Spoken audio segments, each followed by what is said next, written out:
If you're looking for proven ways to take your fundraising results to the next level, you're in the right place. Welcome to the Intentional Fundraiser podcast, hosted by Tammy Zonker. Tammy has trained and led thousands of nonprofit organizations to collectively raise more than $500 million and is also recognized as one of America's top 20 fundraising experts. This is the podcast where Tammy equips and empowers amazing fundraising pros like you to transform your fundraising so you can transform the world.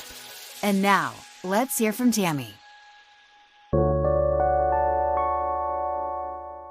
We'll start the show in a moment after a word from a few amazing fundraisers about what they value most as members of Tammy Zonker's Fundraising Transformers community. I have had the honor of learning and growing from Tammy. She has really helped us understand how to communicate better with our donors, how to make sure that our mission is at the front line of their decision making, and she has just been an absolute joy to learn from. That's Stevie Shoemate from Chapters Health Foundation in Tampa, talking about how being a growth member is helping her communicate better with her donors. When you join Tammy's Fundraising Transformers community as a growth member, you get live training and coaching with Tammy twice each month. You can get your burning questions answered during her live Ask Me Anything sessions. You get to join in Tammy's live weekly hot topic discussions. You can engage with other fundraising pros like you in her private and safe online community. And you get 24/7 access to her growing library of on-demand fundraising training videos and tools. Here's Jenna Sapluski from the Coalition for Children, Youth, and Families in Milwaukee talking about how being a growth member in Tammy's Fundraising Transformers community is helping her grow her capacity, her skills, and her confidence as a fundraiser. It's been so helpful for me to grow my capacity and my skills. I feel more confident knowing that I have Tammy and the Fundraising Transformers group for support. I've reached out to Tammy and the group on several occasions, whether it be just some wording for an email to say, hey, can somebody give me just a little bit of feedback on this? I'd love your thoughts before I send this out for an initiative. We'll hear more later in the show about why Jenna values having access to Tammy's members-only, on-demand training library. To learn more about the Fundraising Transformers community, visit fundraisingtransformed.com/growth.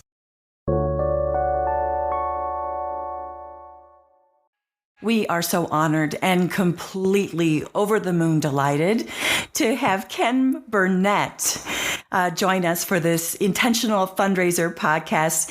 Ken, welcome to the Intentional Fundraiser. Thank you, Tammy. It's just great to be here, and hello to everybody. It's a real honor. Thank you for including me. Oh, when we made the list of people that we wanted to speak with, you were literally the first person that came to mind. Okay, great. No pressure. No pressure now, absolutely. Yeah. So, Ken, when I think of you, I think I always refer to you as the Godfather of relationship fundraising. Yeah, right. Well,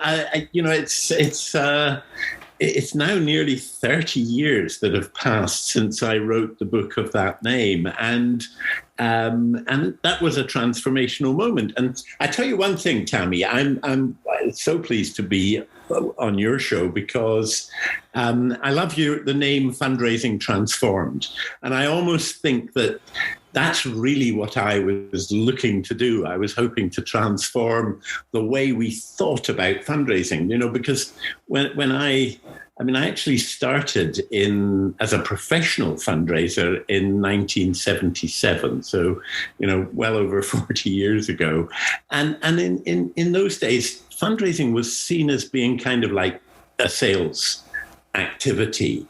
And I very quickly saw that that wouldn't quite do, and that actually that tended to be transactional based. So I think I was looking to. I didn't have any expectation to actually transform fundraising, but I wanted to have a different. To come up with a different approach, and one of the things that was concerning me was retention of donors. and looking at particularly at what was happening then in the United States and the kind of churn and burn direct mail programs that were being run by quite a lot of, very good organizations. But it just seemed to me that that this wasn't quite the way to go. And, talking about Fundraising Transformed, I love the name and I love the logo. And I think that I think fundraising still needs to be transformed. But what I hope that book kicked off was a realization that fundraising is not so much about money. It's about the people who are sending it, and that we put them at the heart of our activities. So the subtitle of my book was A Donor-Based Approach to the Business of Raising Money. And that, I think, is what I was just really at that time trying to get on the agenda, trying to get discussed. And it seemed to work. But what worries me looking back now over 30 years. I mean, it's been great. The book has sold very well. It's continuing to sell. It's still in print and still selling. But I think we the fundraising community talk the talk, but I'm not sure we always walk the walk. And so I think there's still quite a long way to go. But in essence, I think that really I wasn't trying to create fundraising as a relationship fundraising as a science. It was much more a philosophy. It was almost, and really a simple philosophy at that. And I think the core of my philosophy then was that if you're nice to people, they'll be nice to you back. And it's not enough to fill half a page, but I've now, I think, written 7 or 8 books on the subject. Indeed you have. And I think, and I'm not sure how I got away with that really, but never mind. Maybe I won't. Truly, I think, Ken, you were ahead of your time. So I'm just going to kind of go through the list of the books that you've written on this topic or related topics, right? Because you were, again, I think, really ahead of your time. So we had relationship fundraising to kick off. Yep. And then Friends for Life, relationship fundraising in practice. That's right. The Zen of fundraising. Yes, that was the 9 things that matter most to fundraisers. That's right. Yeah. Yes, yeah. Which I think is such a snackable, very digestible read, and some amazing nuggets that can be put into practice immediately. We then had the Tiny Essentials of an Effective Volunteer Board. That's right. Yeah, that was really a bit of a departure because at that time I had moved across a little bit, and I'd worked a lot with boards, charity boards, and the challenges at the board level, I think, slightly different in America because you operate on a slightly different system, but it's essentially the same issues crop up. And I had joined the board of the charity that I first started working for. Was a non-profit called ActionAid, and they had grown very spectacularly, and that had helped me launch my career. So I came back to them as a board member, and 3 years later I was made chairman of the board, which was kind of like, I think everybody else had declined politely, so I was the last man holding the baby. But no, I learned a huge amount as a board chair, and so I kind of moved from the fundraising side to the governance issues, and I tried to put that into the tiny book. But we were also, my wife Marie and I, we were running a small publishing company. And, publishing books on fundraising, it's different in the States to most of the rest of the world, but it's rather like having a large hole in your back garden and just throwing money into it. And so it's not a very remunerative activity, but it is quite satisfying. And so we were trying to get short, bite-sized communication. So moving slightly away from the long, discursive, detailed textbook type approach to something that people could have easy access to, read in an hour on a plane or on a train, and it would give them the essential point. So yeah, that's what I was tending to do. Sure. In that area, yeah. And I think what a fascinating and introspective view that must have been to go from a frontline fundraiser to a board chair and now trustee on so many organizations, to have that 360-degree view of relationships and donor engagement. Yeah, I was surprised, Tammy, because I found that in the top 20, top 50 British charities, there were very few fundraisers actually on boards. And, I have spent a lot of time interacting with boards, as you do, I'm sure, and you do presentations to board and we do trainings for boards. But I started to encourage people in the fundraising community to put themselves forward and take on the role, because it's so rewarding and so interesting, and it helps them in the work that they do, but also because the fundraisers have got such a lot to contribute. And if a board doesn't have an experienced fundraiser among its lineup, then it's not going to really be able to govern in one of the most important areas, which is the responsibility of all the board, not just the fundraising committee. So I think it's a good area to focus on. Yeah, clearly. And I think too, it's interesting, well-meaning board members who want to help create sustainable funding oftentimes will reach for another event or the next, like the trend, whether it's the ice bucket challenge or the trend du jour, versus what you've espoused for these many years, which is relationship fundraising, making introductions, participating in donor engagement. Yeah. So I'm curious about your perspective on that. Yeah, well, 80+%, I think it's something in the UK, it's something like 86% of income comes from individuals one way or another. And so the individual givers, the donors, who are also your bedrock, they're your supporters, they're the people that you can turn to in times of trouble. They will campaign for you in times of need.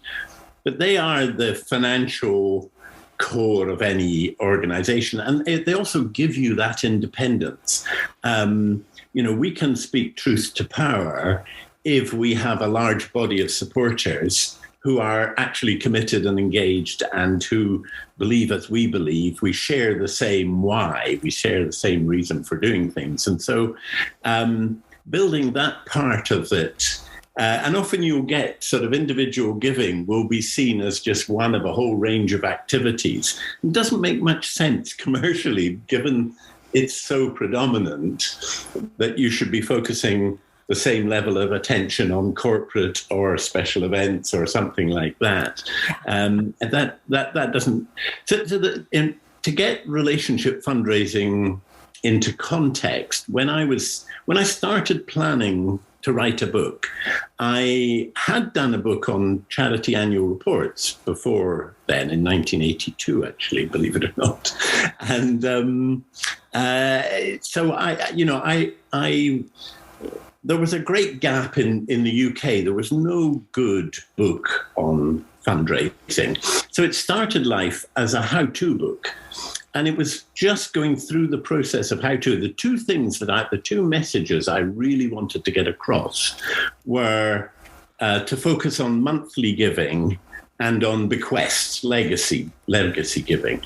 And so those were the kind of core. And I had seen that in ActionAid, which had grown from nowhere to become a top 20 British cause, British non-for-profit, through monthly giving particularly, and less so legacies. But legacies was also, we get in the UK 1/3 of all not-for-profit income comes from bequests. So it's a no-brainer. Significant. It's always been seen as manna from heaven and not the fruits of a lifelong relationship with a committed donor. So the concept of relationship fundraising evolved as I was going through this how-to book, and I changed it from a how-to. Well, it still had all the components of how to do it, but it was a book which expressed a point of view. It expressed a philosophy, and that philosophy was we need to focus on long-term, mutually beneficial relationships and not on short-term hits and churn and burn. So that was basically the thinking behind it. Mm-hmm. It's really brilliant. And again, ahead of your time in terms of monthly giving and, again, the long-term strategy of legacy gifts.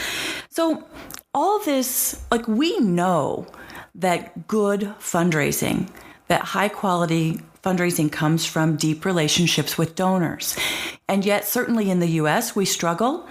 Overall, we retain less than half of our donors every year.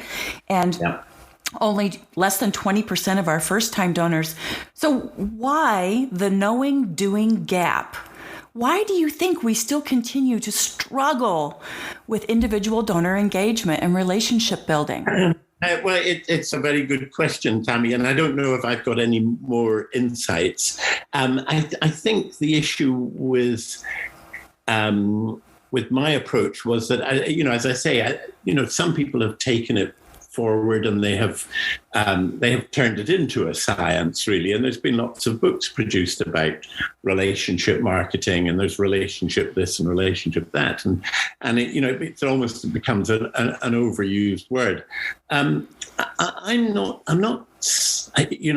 don't lose sleep about the fact that probably a large number of people who come into our orbit are not coming in as regular supporters. They're coming in response to a very specific issue, and they will give a gift, and they don't see that as being the first step in an ongoing relationship. Now, that's what we want them to see it as. And so we are in the persuasion business, I suppose. But I think where we've gone wrong is that we've not put enough emphasis on reciprocity, on the fact that giving needs to be a good experience, and that people need to get as much out of it as we get. It needs to be a mutually beneficial relationship. So I think we will inevitably, and we probably always will, not retain a percentage of first-year donors. But if we are good at the relationship part, and this is why I think it's storytelling rather than sales pitches. It's where I always say to people, we're not in the money raising business, we're in the inspiration business. And if we inspire people properly, then the money will follow as a natural reaction from the donor. They will say, yeah, that sounds great. I'm really moved by that, what you've just told me. That's captured my imagination. And I think if we can get much better at the benefits for the donor, then donors are going to want to stay. I mean, we should be able to get to a situation where people are going out of their way to tell their friends about this great thing that they've just done, that they get satisfaction and a sense of meaning and purpose and fulfillment from. That almost rarely, if ever, happens because of this kind of transaction, and I still find when talking to younger fundraisers that if you say what you do for a living, you can quickly clear a room because people think, at a party, somebody says, what do you do? And, people cross the road to avoid fundraisers. Now, that to me, that seems, given the nature of what we do and the good that we can help facilitate in this world, that seems, we've somehow communicated rather badly. And I think, which brings me to another major issue that I've been espousing over recent years, which wasn't even on my agenda in the early days of relationship fundraising. And that is that it's becoming increasingly apparent that giving is good for you. It's good for your mental well-being. Donors tend to live longer. Giving is supposedly good for your health. It produces oxytocin. It makes you feel good, and it makes your marriage stronger, and various things like that. And when you start digging into what the behavioral scientists have been finding about giving, it strikes me as remarkable that our business sector has not made a better job of saying, actually, this is a fantastic thing. This is actually something that you will get a great deal out of. And the other thing that we're really bad at, and consistently over the last 30 years or more, I have banged on about communication. To me, fundraising at its heart is communication. It's about telling those stories with power and passion and beauty in a way that will move people to action. And if we were better at that, then I think we'd keep people longer. We'd bring more people in. Yes. And this would definitely be be a very good thing. So I agree. And Ken, I think that we're very good at it before, like leading up to securing the gift.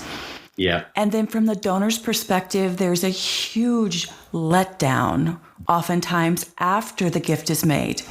Tammy, you are so right. You are so right. And the phrase I use is the 5 Ps. We need to be famous for frequent, fast, fabulous feedback.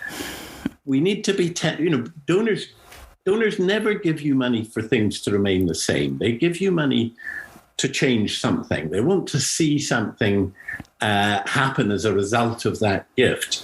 So donors essentially are there because they want to make a difference.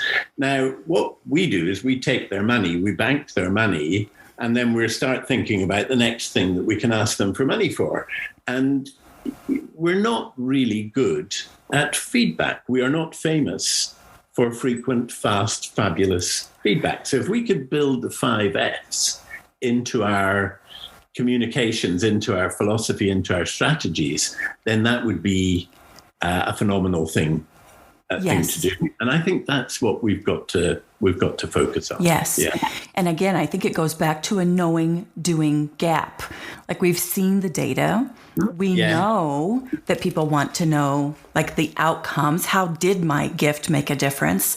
And to your point, we fall so sorely short in that area.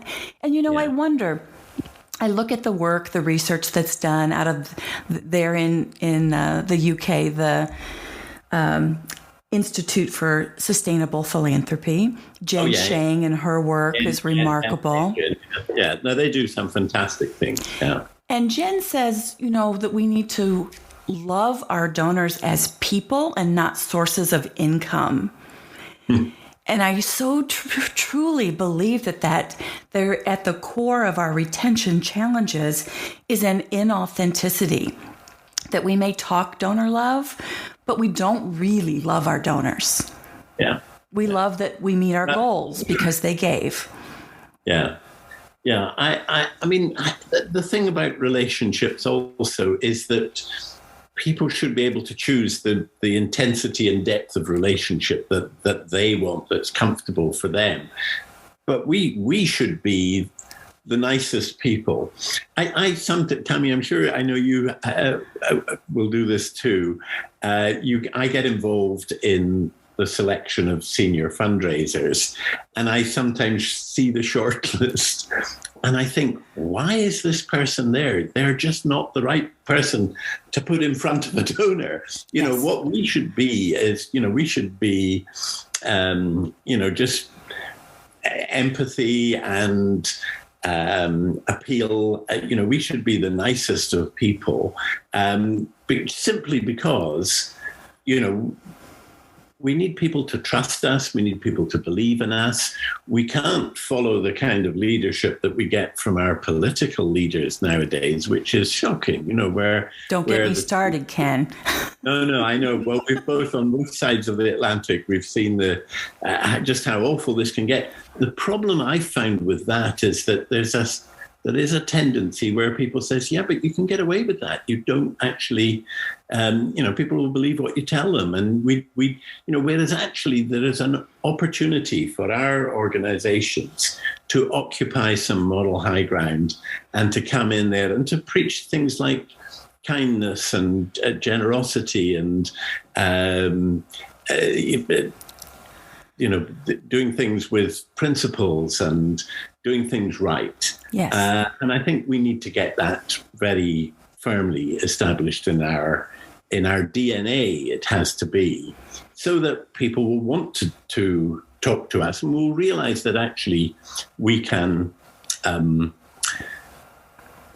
we can help them to achieve their goals in life.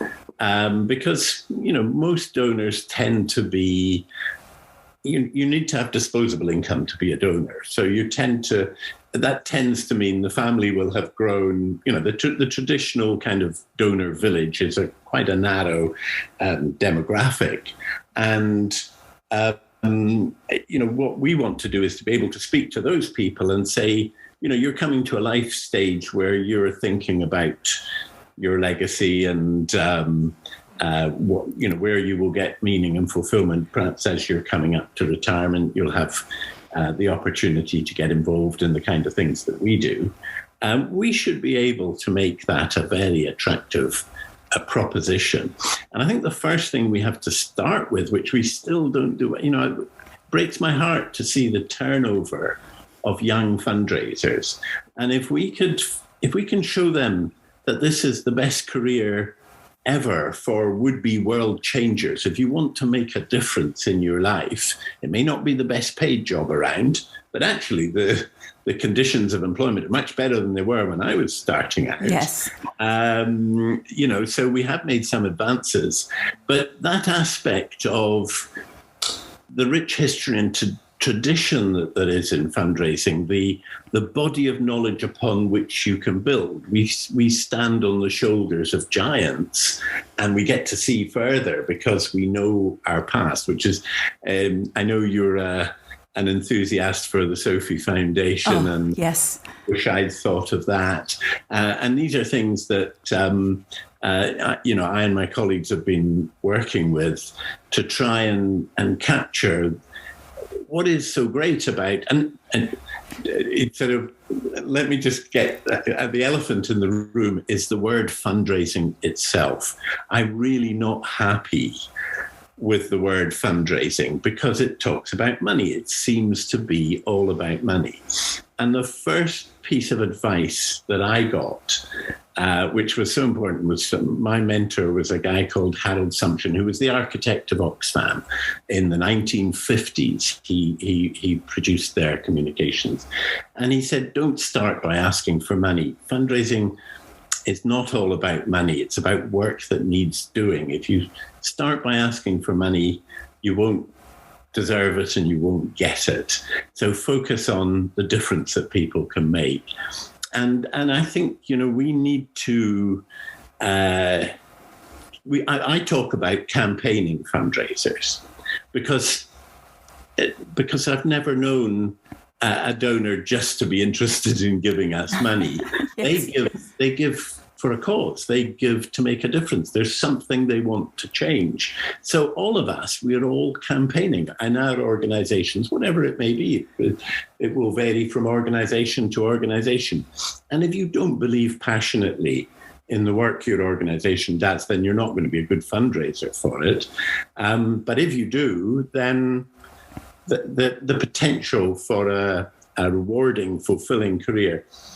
And then we need to focus on things like leadership among fundraisers. Yes. So my last book, I've written, which Tammy, I think you know about this book. I've just ordered it.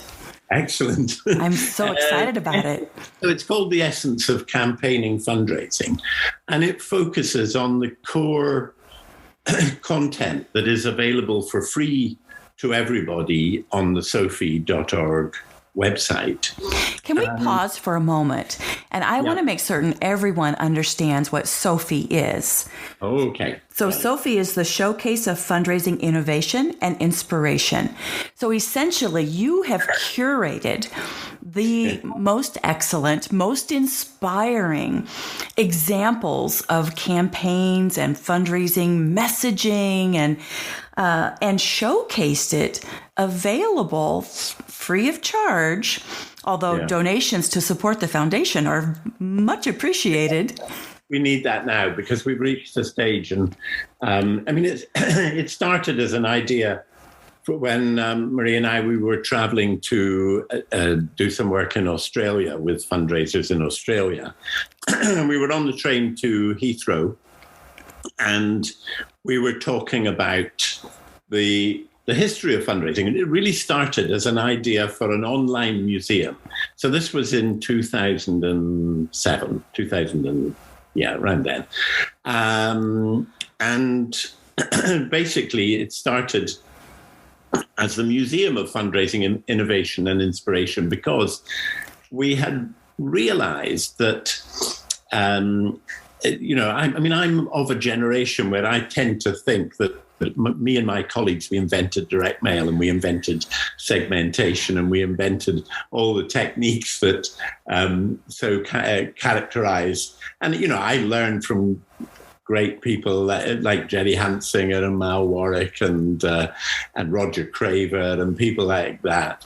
But we thought we were of that first generation. And actually, when you dig into it, you find that the Victorian era was a fantastically active time of fundraising innovation.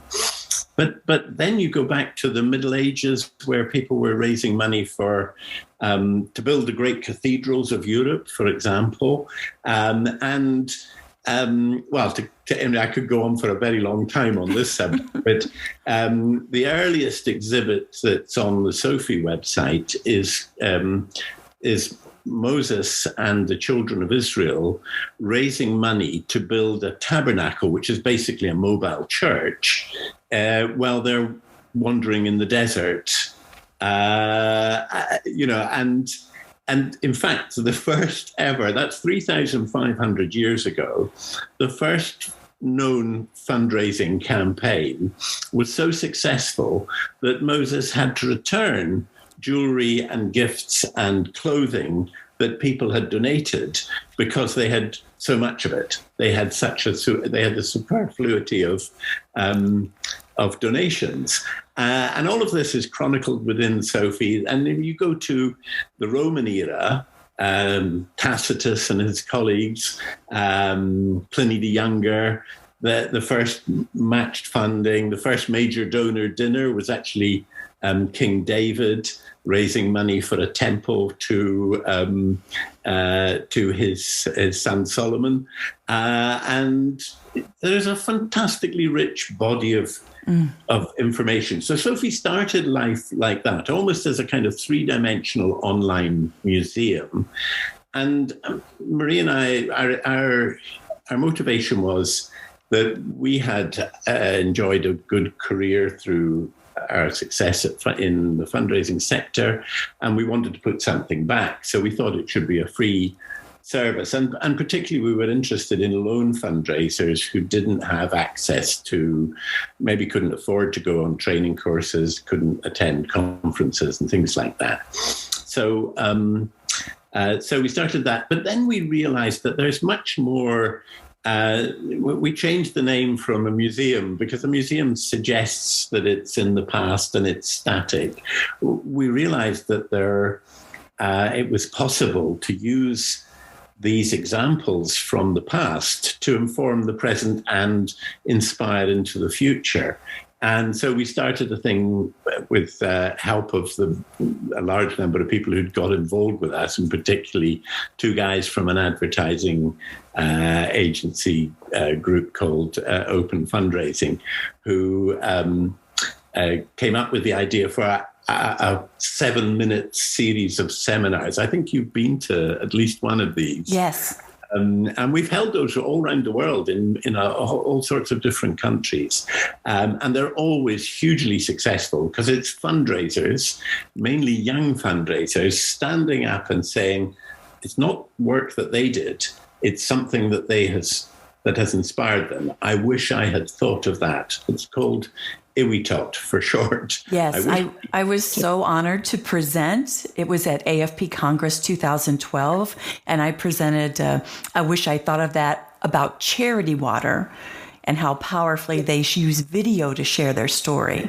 This was the one where your Department of Homeland Security decided that I was an undesirable alien and I couldn't go to the United States.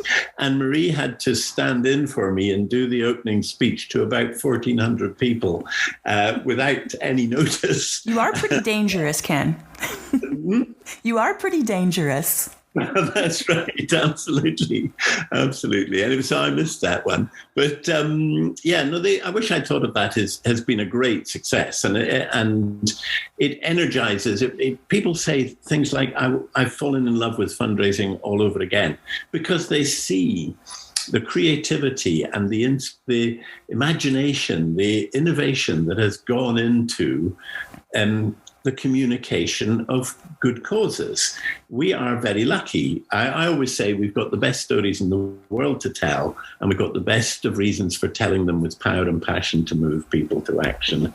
And that's such a great challenge to have. So SOFII celebrates that, and I wish I'd thought of that, does it in a slightly different format and arena, but it is the same thing. And what we're trying to do is encourage debate and awareness and understanding, and spread, make it easier for people to copy the best of the best. And people do. They use it. We have thousands and tens of thousands of people using SOFII every month. And one of the things I love about SOFII, and it's SOFII.org.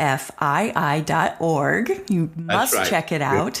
Yeah, one of the many things I love about SOFII is that it really does showcase concepts and campaigns and ideas that are so innovative and truly inspiring. And I love that fundraising professionals, nonprofit professionals are so generous to showcase that work. And it's from all around the world as well. Yes. And we've had volunteers translating into Italian, Spanish, Portuguese, French, Chinese, a whole range of other languages. And we've held, I wish I'd thought of that, events in different countries. So if you get a chance, any of your listeners get a chance to go to something like that, then please do, because you will enjoy it and it will make you think. Absolutely. The other thing I'll point out, on the SOFII website, you have a digital version of the commission on the donor experience. Oh, right. Which really tells, it's multiple chapters showcasing different fundraising success stories. Tammy, talk about it. It's important for people to realize that the Commission on the Donor Experience was a formal commission that we set up. It was founded by Giles Pegram and myself. Giles was the deputy director and head of fundraising at the NSPCC for 30 years, which is one of Britain's biggest childcare organizations. And he was a hugely successful fundraiser. And we were both, kind of two old guys on the sidelines when the press started being very critical of charity fundraising techniques after rather a singular scandal in the United Kingdom, which focused on high pressure, hard sell fundraising, and there was a huge outcry from the public to say that they too felt that fundraisers were often inconsiderate, aggressive, and unhelpful, and that you really had to cross the street to avoid them. The effect of this was that a lot of people in the fundraising sector felt that the media were being unfair to them. Well, the media are often unfair, but actually there was a lot of truth. To me, it seemed to represent an opportunity. And so what the commission was set up was, and it had 12 members under a very eminent chair, Sir Martin Lewis. And its purpose was to try to capture best practice and to review what was not good practice in fundraising terms, and try and define what I called the new era of responsible fundraising, which was fundraising where the donor was at the center. And so they produced a huge body of work. Now, all of the published, there were 28 different projects, and some of them went into very great detail, analyzing different aspects. So the one that I was responsible for was the use and misuse of emotion. And that is, all of them are documented on the SOFII website, along with a document we called the 6 Ps, which is a blueprint for the future of fundraising. And it talks about the purpose of the change, the fact that it needed to be permanent change, the principles that would underpin that change, the pillars of change, a promise to donors, and then there were 526 practical actions. So all of those things begin with the letter P. So we called the document the 6 Ps document. And it can be downloaded. It's 8 pages. Well, I wrote it, and it was one of the hardest things I've ever had to write, because it had to condense the findings, which ran to thousands of pages, into a sort of an 8-page blueprint for the future of fundraising. Yeah, so powerful. It's worth people getting a hold of that. Agreed. Absolutely agreed. We're back with growth member Jenna Zapluski from the Coalition for Children, Youth, and Families in Milwaukee, talking about how having 24/7 access to Tammy Zonker's on-demand training library is helping her become a better fundraiser. Since joining the Fundraising Transformers group, I have had the opportunity to go back and rewatch a host of trainings on such a wide variety of topics, from how to work with my team members inside my organization to how to get my board excited and passionate about fundraising, and topics like how to reach out to a donor and how to get a meeting with a donor. Here's Stevie Shoemate from Chapters Health Foundation in Tampa, sharing that as a growth member in Tammy's Fundraising Transformers community, you're never alone. How members of the community support one another by sharing resources and lessons learned to help solve tough fundraising problems. You oftentimes learn from other people across the entire country, which is really nice because it helps you understand that you're not alone in your fundraising challenges. I was just sharing with someone the other day that it really helped me feel like I wasn't the only one experiencing these challenges, knowing that someone from New York or New Hampshire or Texas, people all over the U.S. with varying communities and different fundraising strategies, we're all in this together. At the end of the show, we'll hear why members enjoy learning from Tammy and what you can expect when you join as a growth member in her Fundraising Transformers community. To learn more about the Fundraising Transformers community, visit fundraisingtransformed.com/growth.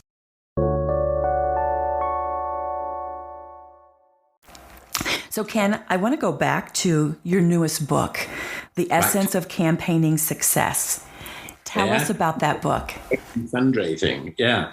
Well, it's what I wanted, again, going back to this issue of fundraising not being the most popular career or the most popular destination for people from universities or school, starting their employment. And I wanted to put together something that drew on all of this body of information that fundraisers can use, that considered the role of the fundraiser. It's particularly about campaigning, fundraising. It's about uniting the purpose with the money. And really the money comes secondary to the purpose. There are 199 of SOFII's exhibits are linked, or other exhibits. Also, there's quite a lot of content from the agitator. So the book is actually, it comes with a USB key. I don't know. Yeah, I do have it.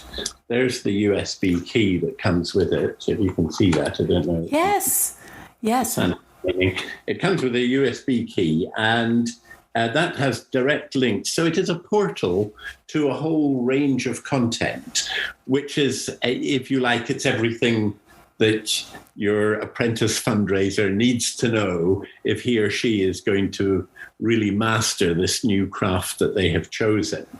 It presents the very positive aspects of fundraising, and it looks at everything from the principles that need to underpin fundraising through to the practicalities of campaigns. The biggest section of it is about individual campaigns and, using television, using direct mail, using posters, so there's a whole, there's a great deal of content, and you can go to the White Lion Press website or SOFII. In fact, probably again on SOFII, there's quite a lot of the content is available. And there are parts of it that can be downloaded for free. So, and we'll be adding both no books. in the notes below this podcast. We'll add links to SOFII, to White Lion Press, should you want to get your own copy of Ken's latest book. I know mine is probably on some FedEx airplane over the Atlantic right now, on its way to me. Yep. Okay. Well, Tammy, I'd be very interested to get your feedback to it. It's somewhat different from all of the other books, I think, in this area. As I say, I think this definitely will be my last fundraising book. It's got contributions from others. There's a brilliant foreword from Roger Craver. And I think it is a book which I hope will help to cement this change to a new era of responsible fundraising. Mm-hmm. I think the keys are in there, but it will be up to individual readers how they access that information. Yes. Well, I can definitely attest that we are all standing on the shoulders of those who came before us with the examples that you talked about from the Victorian era and even before. And certainly you've had a huge influence on my 20 plus years of fundraising. So I'm excited for this new book.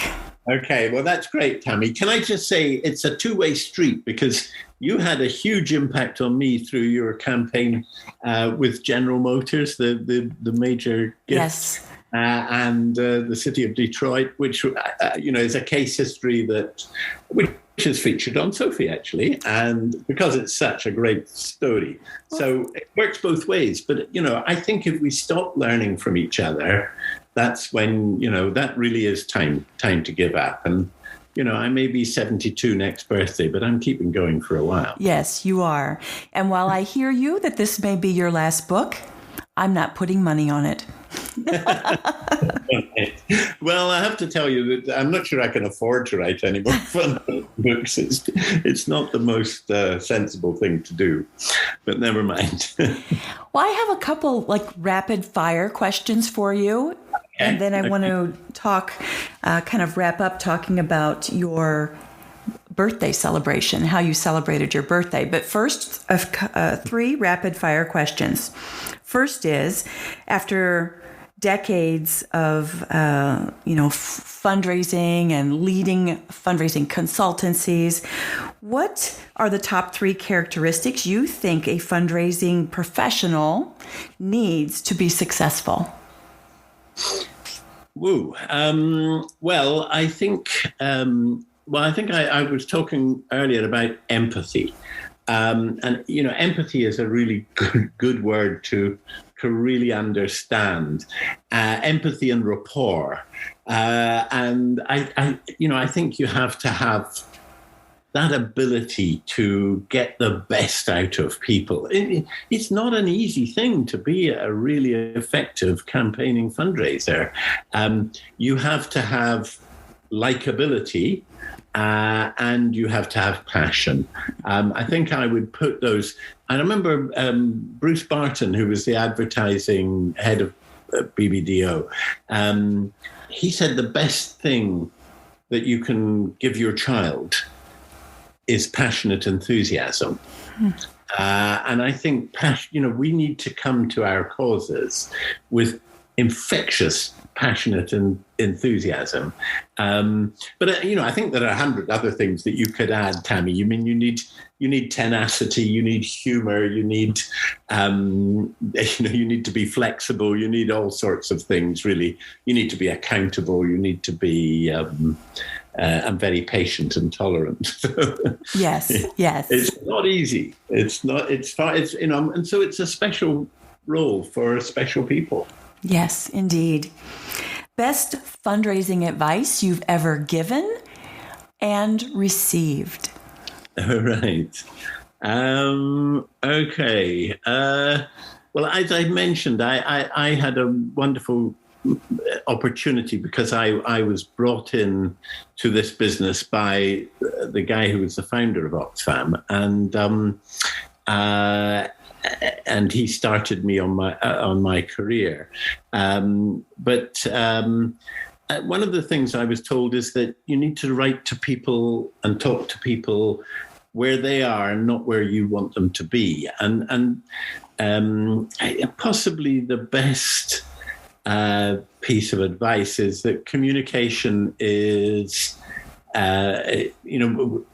not-for-profit organizations produce lots of information, but not a lot of communication. And there's a big difference between the two. Information is giving out and communication is getting through. And we need to focus on communicating. If we could send less, but better, less information, more communication, that's and I consider my 40 odd years in this business, I'm a copywriter basically at heart. That's what I see myself, and I think that's a very good advice, and I tend to give that advice to copywriting to people whenever I speak to young fundraisers. In terms of advice that I have given, I worked with Alan Clayton for many years, and we had a very successful training and consulting setup between us, and he's continuing with that, of course. And we used to sort of spar with each other in terms of the sort of influence. And I think the best thing that I said to him was, I said to him, you can look at the output that we're doing, and a lot of it is good enough. But for what we're trying to do, good enough is not good enough. And that really stuck with Alan. And he would use that phrase again and again because he was striving for excellence, and good enough would not cut it with him. And he used that as a kind of core part of his management technique. Yeah, brilliant. I got from him a beautiful phrase, which is 10 words, which each word has no more than 2 letters. And the phrase is, if it is to be, it is up to me. And I think that's a very good thing to say to yourself, and and actually unconsciously, subconsciously, I think we say it every day because we know that if something's going to happen, we have to make it happen. So powerful. Yeah. All right. Last of the rapid fire questions. Knowing all that you know about relationship fundraising, our profession now, what advice would you give your younger self just starting out? Get a proper job. No, actually, Tammy, this is a terrible. I haven't really thought about this because I so much have enjoyed what I have done through my life, and I feel I've been very fortunate. And people often say to me, well, you're very lucky. So I've ticked a lot of the boxes as I've gone along, and my response to that is, yeah, I am very lucky. And the harder I work, the luckier I get. Yes. And I think I would say to people, it's never going to be easy. Don't look for it to be easy, but do look for it to stretch you. And if you set your mind to something, you can always do it. You will get there, or at least you will get something from the trying. The worst thing is not to be challenging and to accept, that things are as they are. No, we are in the change business. I wish we weren't the not-for-profit sector. I wish we were the for change sector, because to me that's what it's all about. I don't want to be judged by what I'm not for. I want to be judged by what I'm for. Beautiful. I completely align with that. All right. So to wrap up, tell us about your incredible birthday celebration and what you dedicated yourself to. All right. Well, it wasn't really a birthday celebration. So my wife and long-term business partner, Marie, died now nearly 4 years ago. And I, last year, started a new relationship with a new partner. And she is a painter and a potter. She's very artistic, and she is very fit. And she has walked the Camino de Santiago 8 times, which is an incredible feat. When she retired at the age of 60, she set herself the target of walking the 500 miles of the Camino every year until she was not well enough to do it. So at the beginning of last year, halfway through last year, she suggested that I might like to walk the Camino. Now, I have never done anything like that. And I suppose I agreed to it because I thought, well, this is one way to carry favor with my new lady friend. It's walking 500 miles with across some of the most interesting but also most challenging terrain across the north of Spain, from Saint-Jean-Pied-de-Port, which is just on the French side of the border, across the Pyrenees, across the High Mesa in the middle of northern Spain, to the medieval Cathedral of St. Jack in Santiago de Compostela. We did it in September. It took 39 days of walking. We averaged about 25 kilometers a day, so roughly 7 hours of walking. The first part of it, the first 10 days were, for me, an absolute nightmare. One reason was that I broke my leg a few years back, and the first thing that we had to do was we had to go up to climb the the Pyrenees. And I live in Suffolk in rural England, and Suffolk is notoriously flat. And I had done all my training on tarmac roads in Suffolk. So I had done quite a bit of training. I was in relatively good shape for this, but I was not prepared for the first 3 days of climbing to cross the Pyrenees. I tell you, Tammy, I was so pleased with myself that after I think it was the third or the fourth day, I met this woman and I was saying to her, I've just walked across the Pyrenees, and it's, we'd done, I think, 50 miles, 60 miles, something like that. And I said, I'm really proud of myself because I have, I climbed up there and I've actually survived it. It was blooming difficult, but I've survived it. So I said, where have you come from? And she said, we've walked from Brussels in Belgium. She had already completed 1,800 miles and she was about to do another 500 miles to cross to Santiago on the same route as us. At that point, I stopped boasting. And I thought, the other example I must tell you about was I met this French guy called Pascal. Now, I lived in France for 16 years and I speak French, but Pascal also spoke English. And it wasn't Pascal, it was Patrice. I'll get his name right. Pascal, I did meet a Frenchman called Pascal, but this was Patrice. Now, Patrice was, I was telling him he asked me why I was walking the Camino. And I said, well, I'll be 71 next birthday, which is just the next month.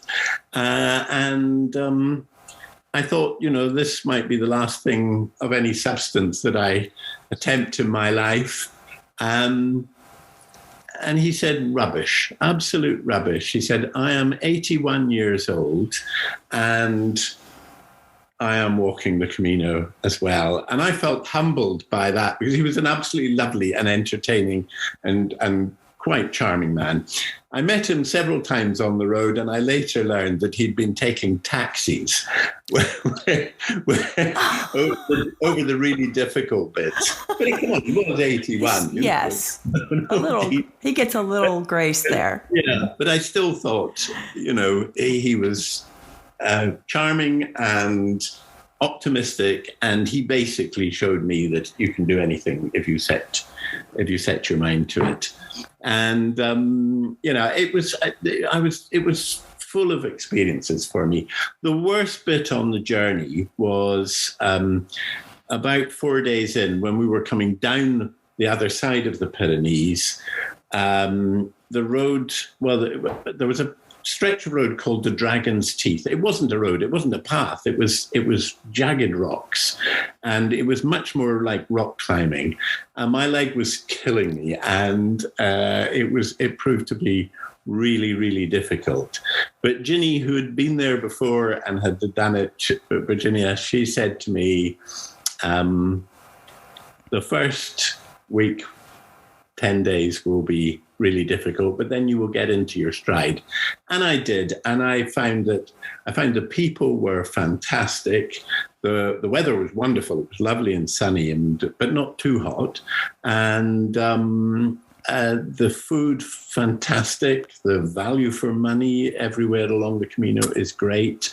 The companionship that you meet, and we met with people at the start and at the end, and we had a big dinner at the end in Santiago, and it was just a wonderful experience. So I don't know if there are any direct fundraising lessons, but plenty of lessons for life, I think, from that. So that's probably enough about incredible. The only thing I would say is that 1,400 pilgrims, because that's what we call ourselves when we do this thing, 1,400 pilgrims arrive in Santiago every day. It's a very busy trail, and there are several of these ancient pilgrimage routes. You don't have to be a pilgrim, you don't have to be religious to walk the Camino. In fact, most people who do are not, but that's what they're doing. They're following in the footsteps And so much of what we do is following in the footsteps of others. So it's a worthwhile activity. Yes, absolutely. And I can't help but compare it to some of the things that you said earlier about being in the fundraising profession. And I feel like the lesson out of that I see when I compare it to fundraising is there will be rough spots. It's really hard in the beginning. There'll be really hard, unexpected things that come up along the journey. And the key is to keep going and to never give up and enjoy the relationships along the way. There will be emotional moments as well. One of the things that people walking the Camino do is that they leave mementos or they leave memorials. So I built a memorial to Marie. There were other instances where you share in people walk the Camino because they have had a bereavement or they have grief or they have something that they want to expiate. And it can be exceptionally touching, and you share with people, sometimes under considerable difficulty, and that in itself is very illuminating and quite humbling. So no, it's a terrific thing to do. You do need sturdy boots, and you get a lovely certificate at the end of it. And so in my home in Suffolk, I'm not actually in my home in Suffolk at the moment, but I have my house is 500 years old, and I have a wall which has the route and a picture of my boots painted by Virginia, my traveling companion. So it has a picture of the boots at the bottom, the route along the top, and in the middle are the two certificates in Latin that were awarded to somebody who's completed all 500 miles of the Camino de Santiago. Incredible. Ken, as always, an inspiration, a huge source of knowledge and encouragement. And I'm so grateful that we had this conversation today. And I can't wait until we can see each other in person again. And I want to give you a big hug. Absolutely, Tammy. That would be just great. And then I can tell you about my next big plan, which will, I'm sure, probably surprise me as much as it surprises you. There you go. Well, we'll end on a cliffhanger then. Okay. Tammy, thank you very much. It's been a delight to talk to you. And you. We're back for a final word about Tammy Zonker's training style and what you can expect when you join as a growth member in her Fundraising Transformers community. Here's growth member Jenna Sapluski from the Coalition for Children, Youth, and Families in Milwaukee. Tammy is so encouraging. She's very empowering. She really wants you to succeed in your role. And that really comes through with everything that she does, from the monthly coaching calls to the monthly webinars. The guidance I've received from Tammy and other members of the Fundraising Transformers group has always been so constructive, so beneficial. And you can tell everyone in the group wants everybody else to succeed, because we all know what a challenging job it can be to fundraise for our wonderful causes and our organizations. You may be asking yourself, can a growth membership really help me improve my fundraising results? Is it worth my time? Laurel Groh from Phoenix Family in Kansas City shared that her organization increased charitable dollars raised by 132% since joining as a growth member. Becky Chambliss from Awake in Anchorage, Alaska shared that her organization increased donor retention from 13% to 69% in about a year using what they learned from Tammy's training. And growth member Amanda Johnson from Multiplying Good in Indianapolis shared that her organization exceeded their annual fundraising goal by 104% and grew overall giving by 13% in 1 year by applying lessons learned from Tammy as a member of her Fundraising Transformers community. Here's member Stevie Shoemate again sharing how she and you can grow your fundraising skills as a growth member of Tammy's Fundraising Transformers community. This is the first fundraising role that I have ever been in before. So at 30 years old, I'm kind of wondering, well, how do I rocket launch my fundraising expertise? You learn from Tammy Zonker. That's what you do. Become a member of the Fundraising Transformers community. To join our live monthly training and Ask Me Anything sessions and get access to our growing library of on-demand training videos and tools and share lessons learned with other fundraising pros like you in our private and safe online community, visit fundraisingtransform.com/growth, click join, and get started today. That's it for this episode of the Intentional Fundraiser Podcast. If you like this podcast, subscribe and download each episode on your favorite podcast platform. Share it on social media with the hashtag #TheIntentionalFundraiser and tag me, Tammy Zonker, and you'll be entered into a drawing for some great swag, books, and courses. And if you like today's show, you might also be interested in becoming a member of my Fundraising Transformer community, where I go live twice a month with my members with fundraising training and group coaching to help transform those fundraising issues that keep you awake at night, where I pull back the curtain on how you can take your fundraising results to the next level by teaching ways you can improve your development operations, create a results-driven, donor-centric development plan, strengthen donor relationships, improve your donor retention rates, and build a raging monthly giving program and a successful major gifts program, and how you can approach each day to ensure you'll perform at your highest level so you can be the best fundraiser and the best person you can possibly be. Thank you for showing up and for having the courage and determination to transform your fundraising so you can transform the world. Bye for now.